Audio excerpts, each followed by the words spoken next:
I mean, it kind of alludes to like I feel like this is a fact. Like life is really kind of all an Alice in Wonderland story, and there's rabbit holes everywhere, and it's all up to you which one you want to dive in and how deep you want to go. But that's been my experience, and it kind of follows what you're saying about things unfolding over time and seeing what we see, and that's just the way it is. So welcome, welcome to our Wonderland. Well, if it's true that there is no time and there are just dimensions, then it all makes sense. Mm. So welcome back to the show, everyone. Today we have a very special guest joining us. We have Andy from the U.S. Ghost Adventures team, and we were gifted the pleasure of meeting Andy through a Ghost Adventures tour recently in Salt Lake City. And so I'd love to kick it off by having Andy give us an idea of kind of how he got into the business and what his experience is like on these tours. And yeah, tell us a little bit about yourself, Andy. Uh, well, first, thanks, Crystal, for having me. Very much appreciate it. Um, I can just start off, I guess, with my first ghost experience that I ever had in my life. My parents took us on a family trip up to an island off of the coast of Massachusetts called Nantucket Island. It used to be a major whaling center for for the United States from the 17th to 19th centuries. And we went up there for a summer vacation, and we're staying at a bed and breakfast, an inn, a very old inn that actually used to be an old ship captain's, whaling captain's house. And late at night, I was in bed, sleeping very soundly at the moment, and all of a sudden, I felt my sheets getting slowly pulled off of my bed. I originally thought it was my older sister playing a prank on me, and when I looked up, it was not my sister.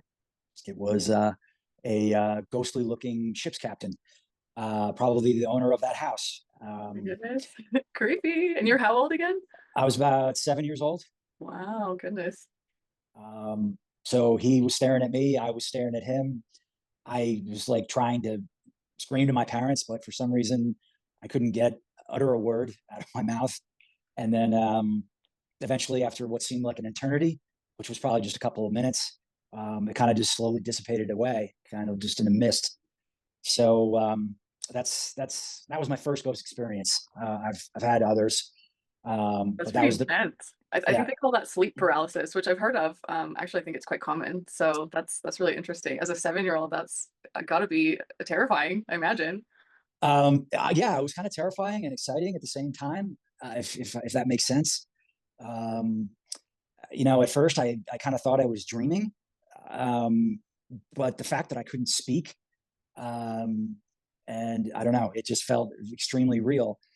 And the fact that I've had other ghost experiences that I'm not going to get into too much detail with, but at summer camp when I was on top bunk in my cabin with about 8 other campers, I woke up one night seeing a ghostly image floating over the room towards my top bunk, and it really it didn't scare me so much. I think that time because I had the experience before, but And how old were you at this point?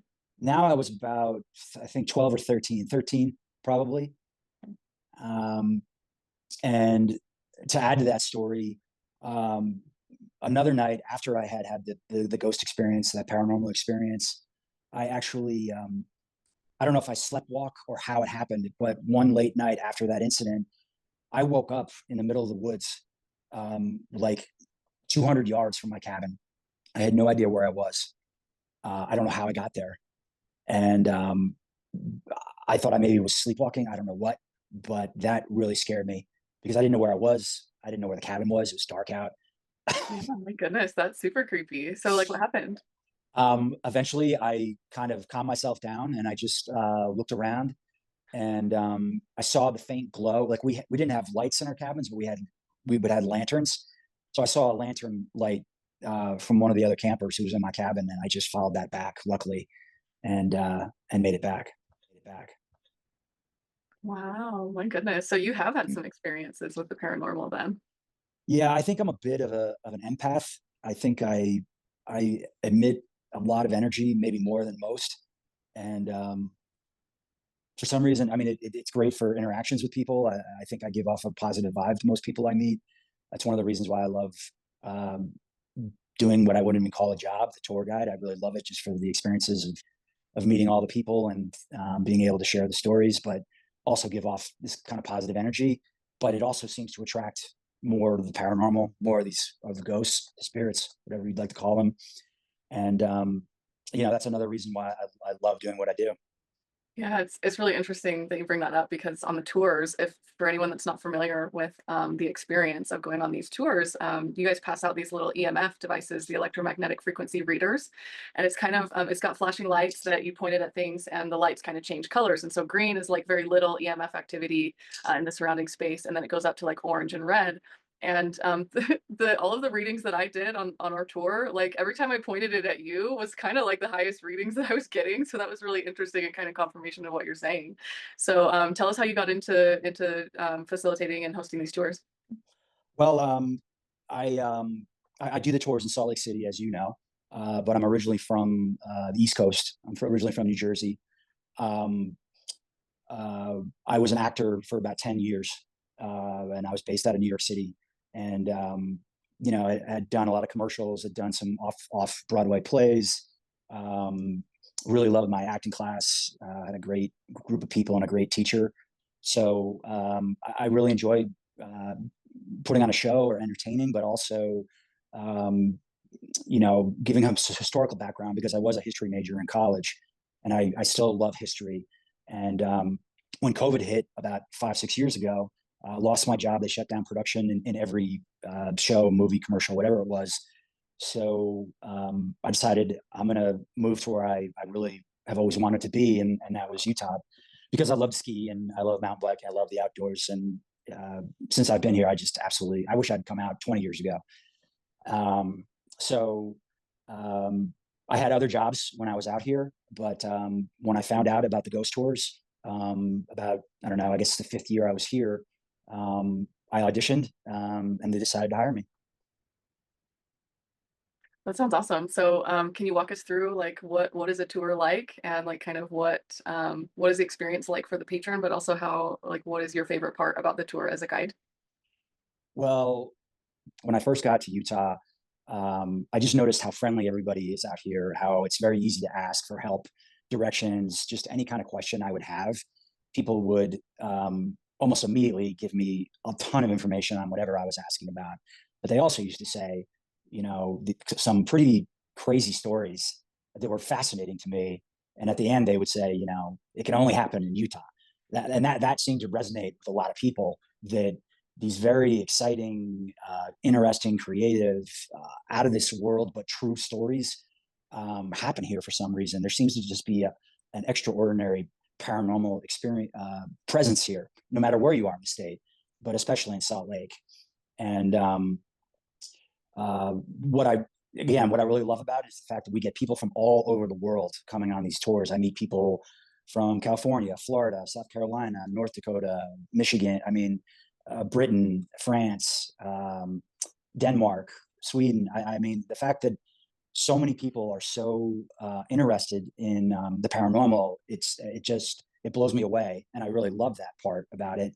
But the fact that almost, I would say, 75% of the people I meet have a true ghost experience story, and I have them tell me the stories in between each stop that we have on the tour, and I just love that interaction as well because they are so passionate about it, and it's so real that it just reinforces this the fact that there is a paranormal out there, and that we can observe it, and in ways that I think you also want to pursue is I think we can help them in a way, these spirits who are kind of stuck here, because as you know, some of the stories I tell, some of them can be pretty horrific and tragic and heartbreaking, and but it's a real experience, I think, for everybody, and that's again why I really like it.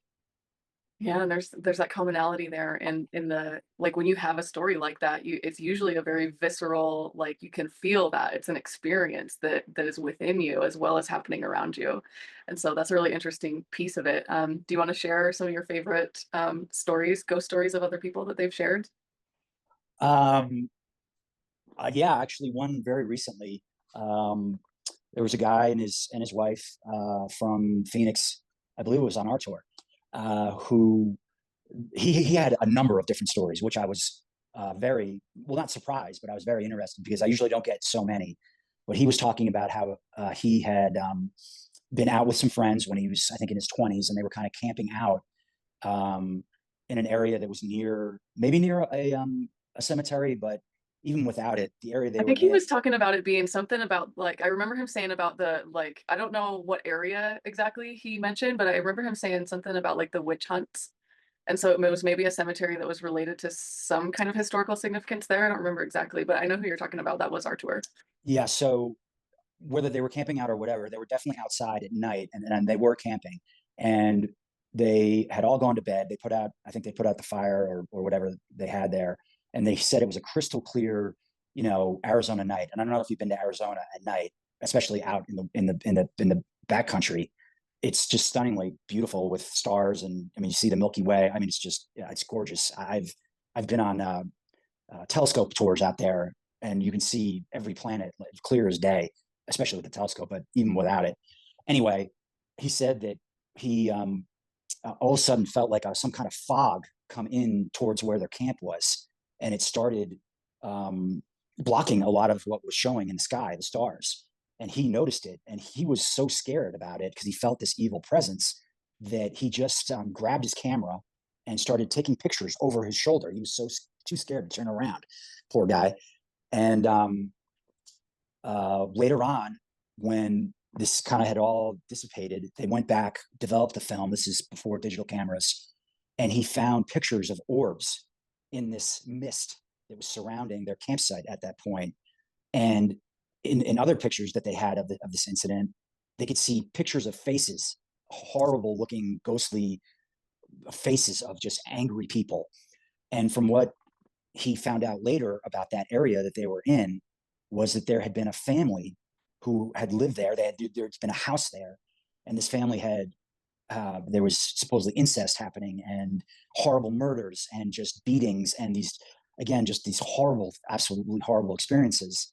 And that's who he thinks these faces were in the camera, that in the film that he caught. But he only found out about this after doing more research, that this family's home that caused all this horrible stuff. I mean, it's almost like a real life horror movie. And yeah, that was a pretty memorable story from a guest.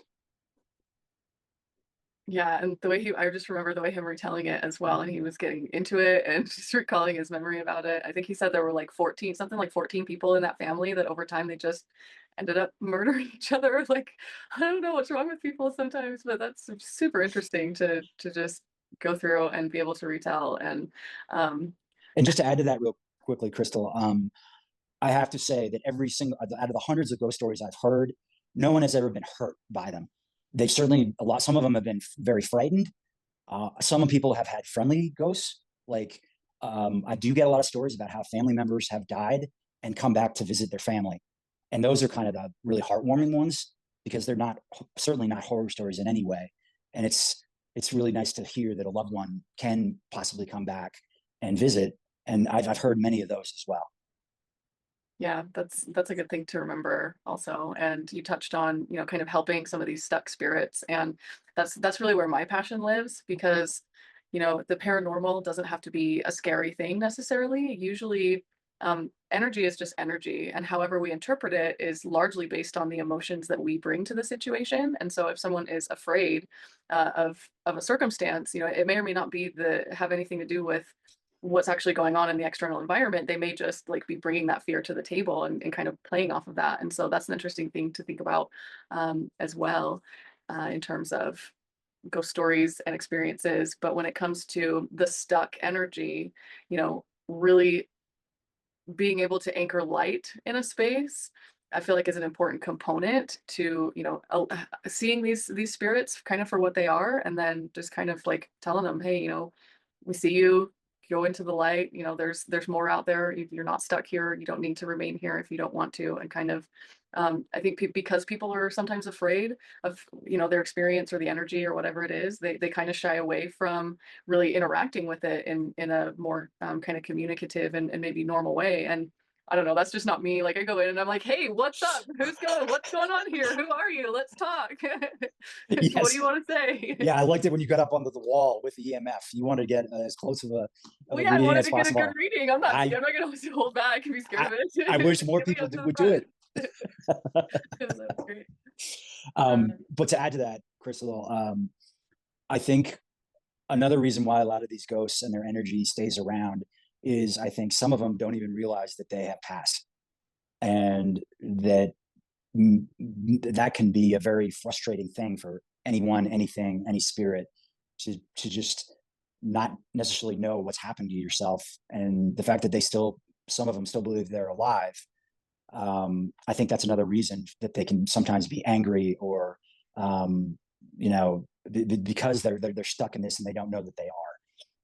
And that's another Yeah. reason why I think when you bring up the light, being able to show them light, that can actually help them um, get out of the situation that they're in, whatever that light may be, and that they can pass on in a more normal way.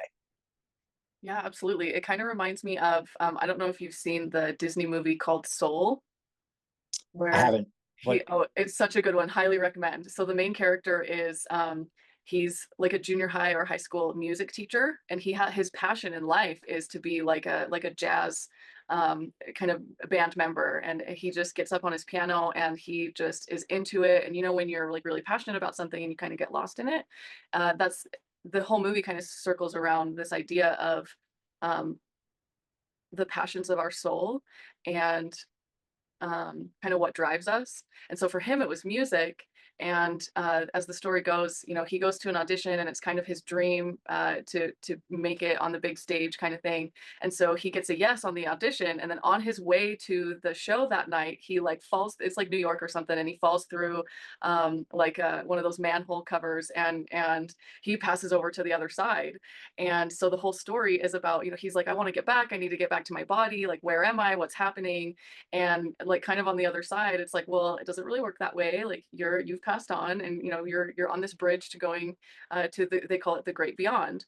And so it's this soul that he's kind of in turmoil because he's like confused, isn't sure what happened. He wants to go back to his life. And so they end up making kind of a special circumstance for him. And there's this group of souls that kind of have trouble entering a body. And so this gentleman gets paired with this soul that has never actually incarnated in a body because they haven't found their like purpose and their passion of what like would help drive them through like an incarnated life, basically. And so they kind of switch places because the soul goes back into the music teacher's body, and then the soul of the music teacher kind of is paired with, and so they're kind of on this journey together to like make it through this experience. And there's a part towards the end where the soul that has never been in a body until the music guy came along, is kind of recounting all of his memories, and he gets stuck in this like ruminating thought process about just almost like self-doubt and worry and fear. And there's like this other like layer, I guess, of I think maybe some people might call it the astral plane, but it's kind of like one of those worlds between worlds.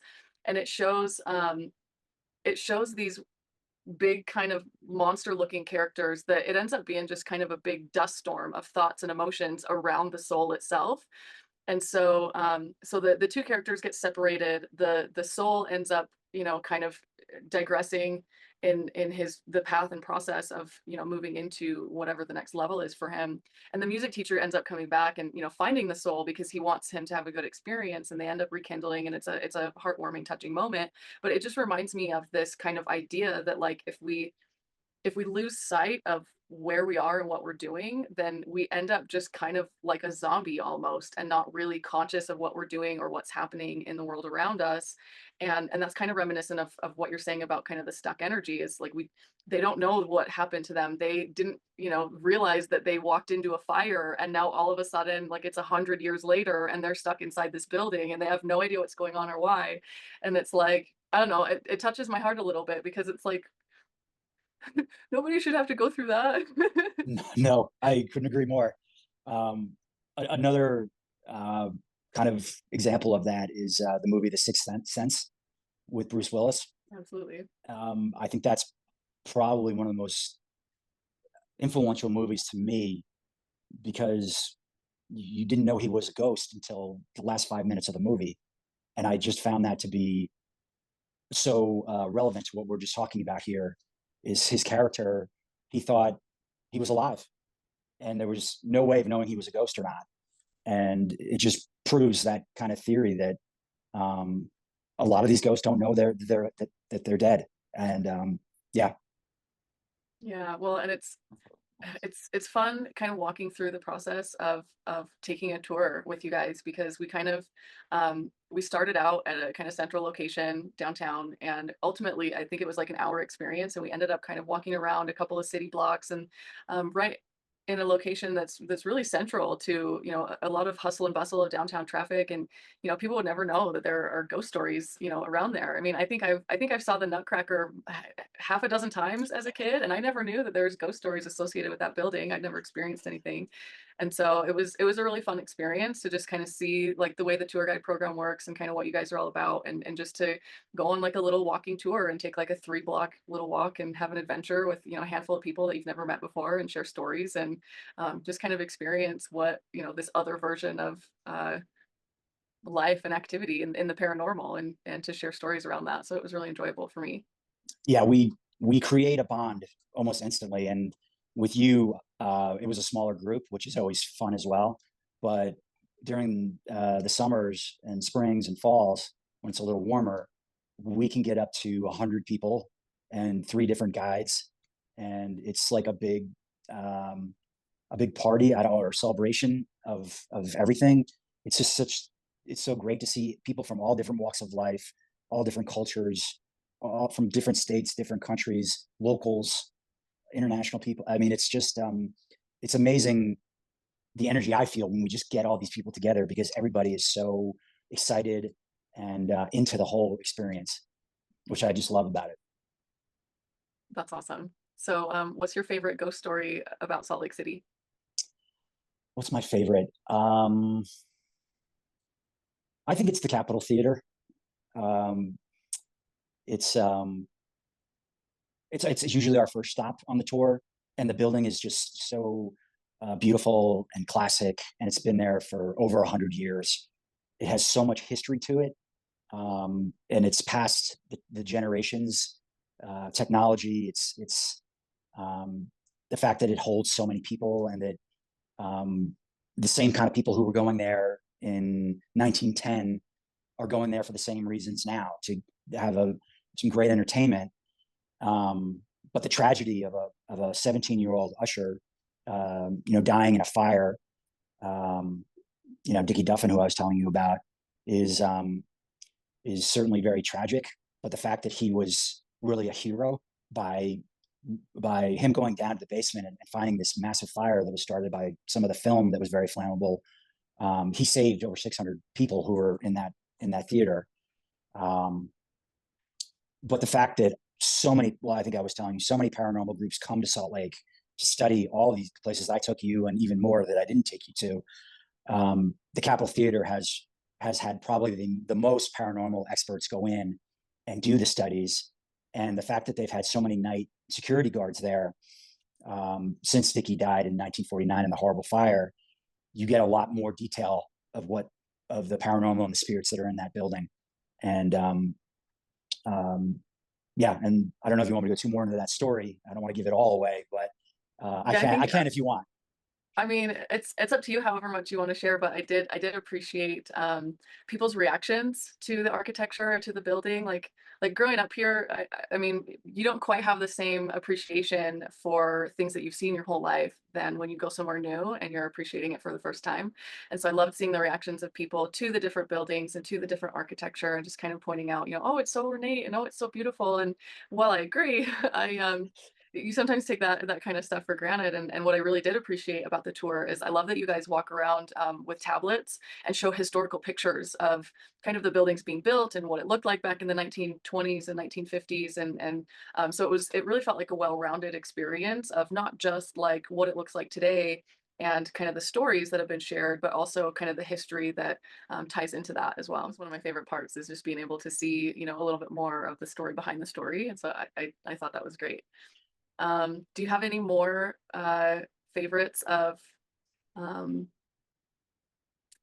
like guest experiences and stories that they've shared? I know we talked a little bit about someone that talked about Ted Bundy and a few other good ones as well. Yeah, I'll add in a couple. Well, you were talking about the EMFs. I don't know if you can see the one I'm holding. Mhm. Um, so we use these on the tours to detect the paranormal. Um, Go ahead and do a little reading on yourself. Let's see what's around you right now. I don't know. Can you see it?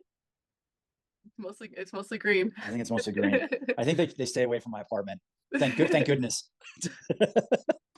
um, anyway, a group of guests came, and these group of women. One of them had downloaded an app because you can download EMF apps, electromagnetic field apps, to your phone, Apple Store, Google Store, whatever.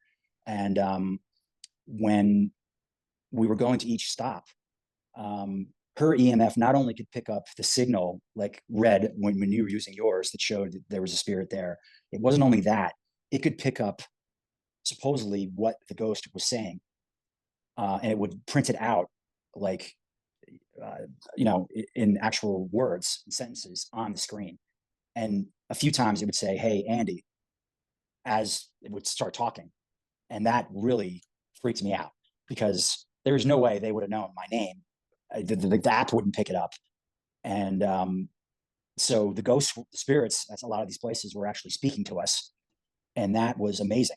It was just, it just blew me away. Um, as far as because that just had never happened before, that you could actually hear what a lot of these people are saying. Usually, this is what the expert paranormal groups bring in. They'll bring in high frequency special recording devices that can pick up such high frequencies that humans can't hear. And the last destination I took you to was the Salt Lake City County building or City Hall. That's where a paranormal group of experts that scoured that enormous Transylvania looking castle. Um, and they picked up many different readings. But to reference back to Ted Bundy, I believe I told you that there was a tunnel under that building, the city county building, that runs to what is now the library. But it used to be a jail back in the old days. And they had transported Ted Bundy to that jail when they caught him. And they brought him through that tunnel to the courtroom that used to be in that city county building.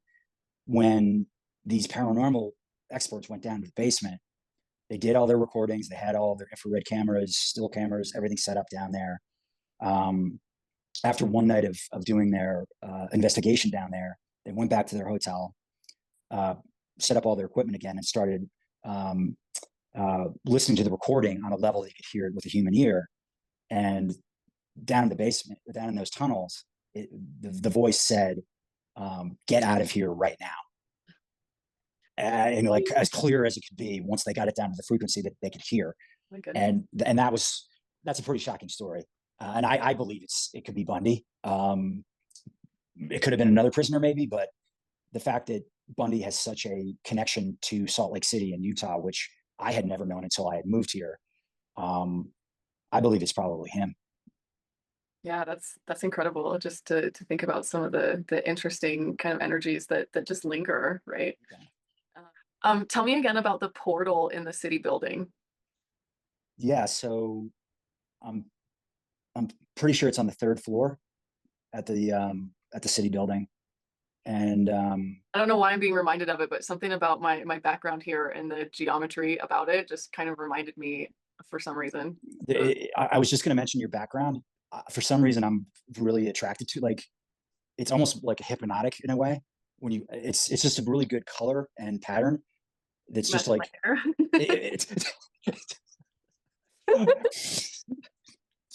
but my point is, it almost looks like a portal behind you. It looks like I'm going to be sucked in. That's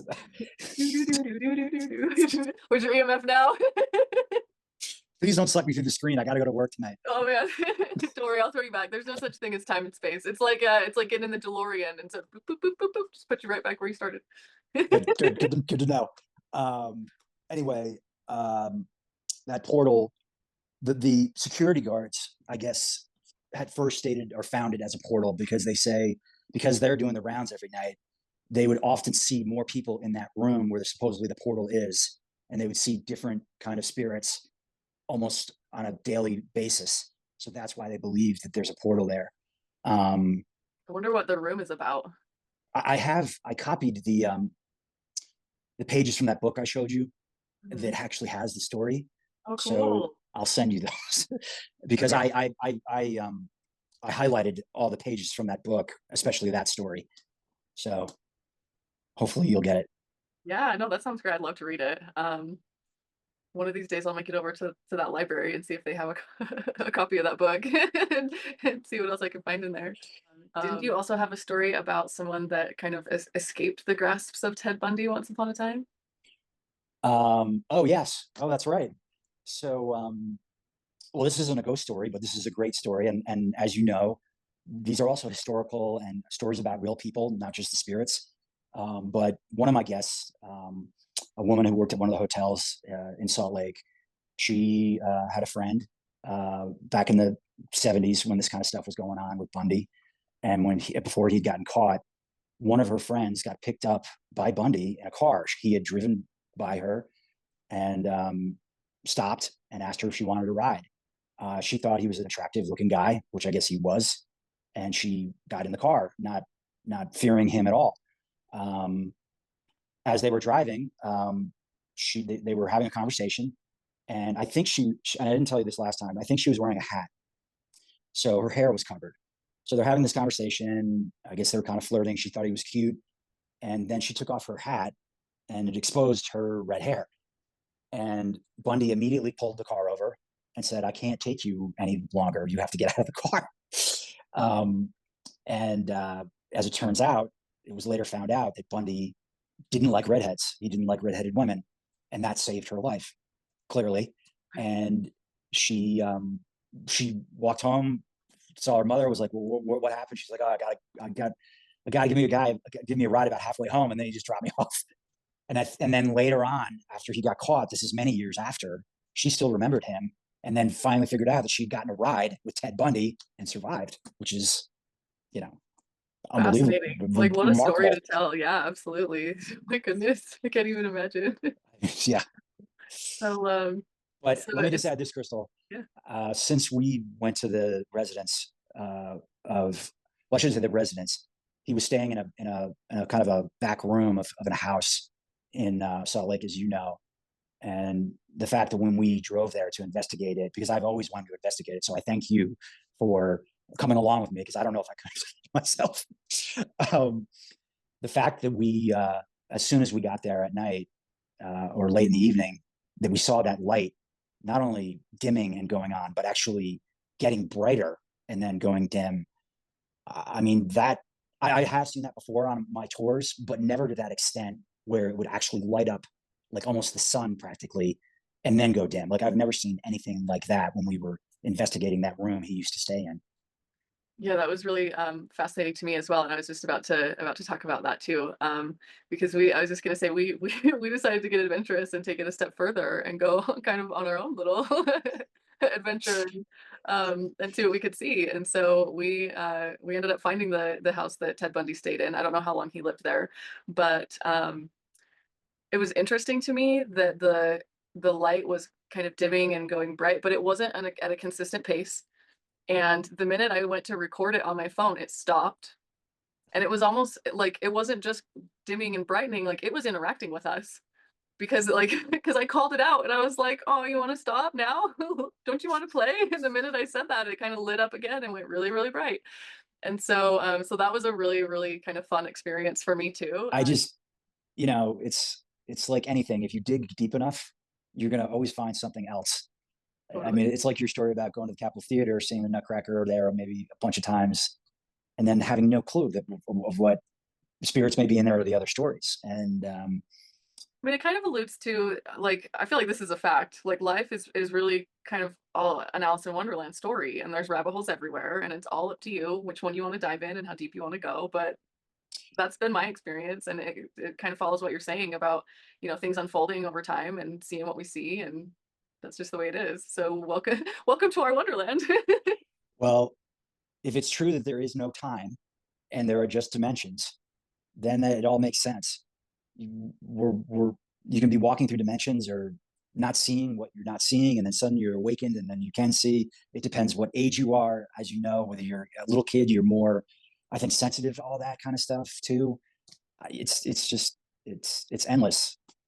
Totally. Yeah, it boils down to kind of how you experience it. And I'll be interested if you ever decide to jump into the rabbit hole of what happened, in your younger years and with your ghost adventure stories and your sleepwalking experience. And I have all kinds of friends that could help us dig into that if that's a journey you'd ever want to take. So I'd love to help out with that. I used to sleepwalk a lot, and when my father was 17, he got his driver's license. 17 in New Jersey. That's where he grew up too.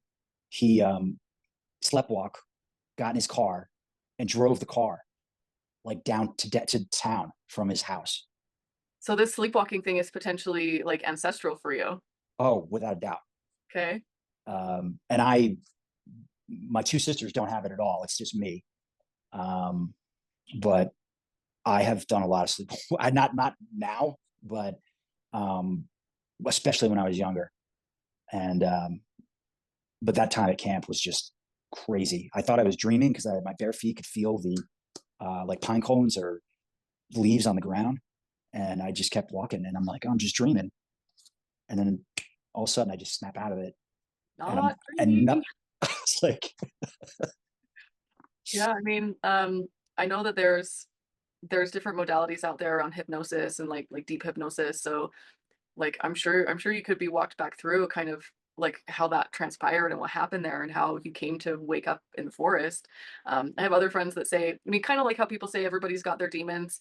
I have some like my some of my professional exorcist people in my field will say that they believe that every single mental health issue and circumstance boils down to some kind of negative interference, whether that's whatever you want to call it. Not everyone resonates with the term demon. I certainly don't. I think more I see energy as a spectrum, from and on a polarity of negative to positive. And so maybe there's some negative influence somewhere that's hanging up. And it sounds like maybe it's in your generational line somewhere. Maybe it's 10 generations deep and you're just kind of seeing the threads of it play out. But yeah, I mean we could definitely certainly take a look at that and see what we can help clear up there for you. I would love it because it's something that's, no pun intended, it's been haunting sometimes. Yeah. Um, Imagine. Well, yeah. it's but one of the things I also found out, I think it was through Carl Jung, the psychoanalyst who we were talking about that one time, is that our bodies, our DNA has DNA that goes back to when caveman time and or Neanderthals or whatever, and we we still experience stuff from that DNA that we got thousands and thousands of years ago, which I found. I don't even know if I'm on the right topic here, but I just found it fascinating that any human now who's alive and has DNA, we all still have those experiences that happened 30,000 years ago, which I don't know what effect it has on us now, but I found that to be really fascinating. Yeah, no, you're right, and it's absolutely relevant. In fact, one of the videos I just posted today talks a little bit about something similar, where we were talking about how we've been kind of stuck in this reincarnation cycle, where we just kind of keep recycling and recycling, and so the residue that is left on us as a result of that, because we haven't been able to really reconnect with source at the level that's truly needed at our soul level, we've just kind of been circulating over and over and picking up more layers upon more layers upon more layers, and so that's really a big part of what my work is about in terms of, like we said, kind of clearing stuck energy and the density that comes along with that and clearing out some of this residue, not only from us as individuals, so that we can shine a little bit brighter and affect the collective of humanity, but also for the planet and the land that we interact with and, sustain ourselves with, that, for generations and almost eons that we haven't really had the true kind of sacred respect and relationship that we kind of were, I think, meant to for all of the same reasons that we've just been recycled and reprogrammed and the programming just continues and it's gotten us so far down like bad rabbit holes that we're just in a lot of ways a lot of people are kind of lost in that, and so it's nice to be able to shine light on that and kind of work through the process of eliminating some of those things, breaking it up a little bit so that we can clear it out and be rid of it for good. I uh i don't think we touched on the knock on the window that we got sitting outside of the Ted Bundy house. I was going to bring that up. And watching back the little video that I took on my phone of the light going on and off, I realized, a couple of maybe reasons why that supposed security guard might have gotten some calls.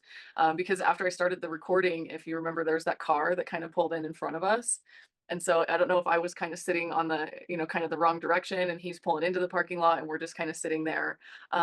Also, we were right head on towards the house. And so I don't know if someone in that house is like, who the F's shining their headlights in here? And, and the car I drive has pretty bright headlights. And so, I mean, that makes sense too. But we're sitting here and we're watching this light kind of flash and go on and off. And we're just kind of giggling and talking about it. And all of a sudden we hear this on the window and I just kind of jump and I'm like, what? And he's I like, mean, by the way, the professionalism on this guy, I don't know any other security guard that starts a conversation by dropping the F bomb. I don't think he was a security guard.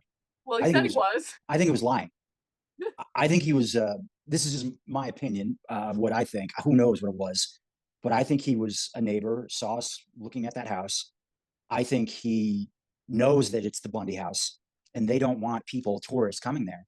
And I think that, first of all, I thought he was going to hit your car when he was coming through that driveway too. And yeah, what security starts off with "f fuck you"? I mean, I've never heard of security guards in Salt Lake or anywhere in Utah do that way. If anything, they'd be like, "Oh, guys, you can't sit here. Can you just be on your way? Thank you." Something like that. That was not the case, as you There know. was definitely something fishy about that situation, and my little research brain went into who the F are you and on what authority are you speaking to me right now? And trying to figure out like what even property were we on? And that's kind of a whole nother rabbit hole that I think I might wait to release a story about that until I have a little bit more information because I'm still in research mode about it. But the name of the owner on the property was not a name, it's an address. So someone has listed an address as the business entity name, and for whatever reason, mystery yet to be unfolded. Tune in next time, I guess. Yeah, what company is 402 South Street LLC? I mean, that was just bizarre. So Um, it's a something. I haven't experienced anything quite like that, and I hope that it makes for a good story on your tour moving forward. So I look forward to hopefully more adventures, and that has been super fun, just kind of interacting and getting to know each other. And so I appreciate that. Is there anything else that you'd like to share about the tour program or about the U.S. Ghost Adventures in general? I mean, I know they have like nationwide tours across all kinds of cities and all of that, and so people can look that up and if they're interested in booking a tour, and hopefully go check it out because you will have a great experience, I guarantee it.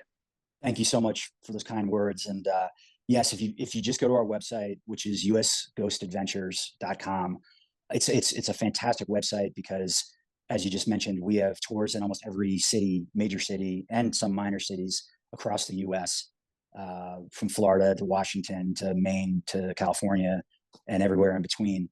And you can get very good descriptions of where we stop each individual place, and also obviously you can pick the state or city you are traveling to or live in, and it's certainly open to locals or people from out of town.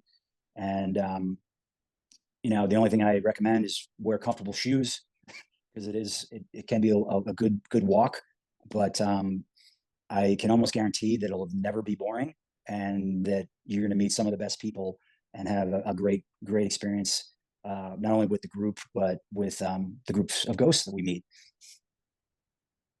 It's amazing, and I actually just pulled it up, and it looks like there's hundreds of cities that participate in this, even some in Hawaii, Key West. And so if you're traveling and looking for an adventure, definitely look these guys up. That's again usghostadventures.com, and I'll leave a link in the description box as well. And yeah, let us know in the comments if you check it out or if you have plans to. We'd love to hear from you. And thanks for joining us today, Andy. We really appreciate your experience and you sharing with us. And maybe I don't know if you have any, if you're on social media at all, but I'd be happy to share links with people if they would like to keep in touch with you or have questions for you at all. And so thank you. It's been amazing chatting, and we hope to see you again soon. Thanks so much, Crystal. My pleasure, and I really appreciate it. Thank you.